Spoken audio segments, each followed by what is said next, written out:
Ayun. Ganun lang kalaki na. Ay, oo nga, no? Langka, oh.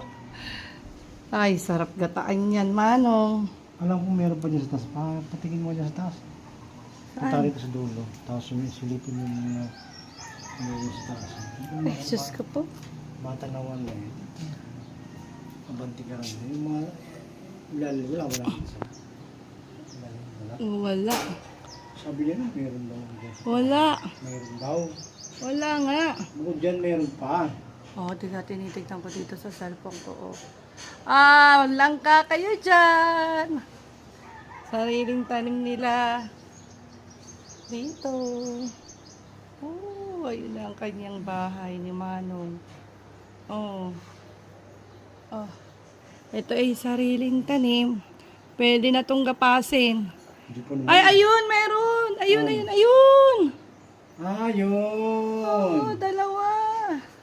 Ay, makukuha yan. Pakuha mo kay Toto. Ayun pa, ayun. Sa taas. Ayun o, dalawa. Dalawa.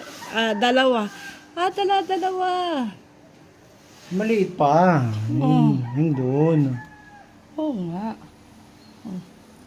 Pero pwede na. Oh, guys. Oh, dito tayo. Pero ibang puno yun eh. Hindi mismo puno. Langka! Hindi niya po, hindi dito sa puno na dungga sa isang puno yan.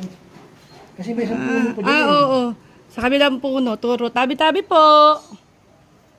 Yes. Ito ba o kanya rin? Sa kanya rin. Hindi. Ibang puno, di ba? Ibang puno. Kasi yung isang puno para lang karin eh. Di ba yung malaking nga sa ba? Oh, langka rin yun. Ayun, langka. Oh, bebeta na natin yan. Leo! Maginataan lang ka, anak.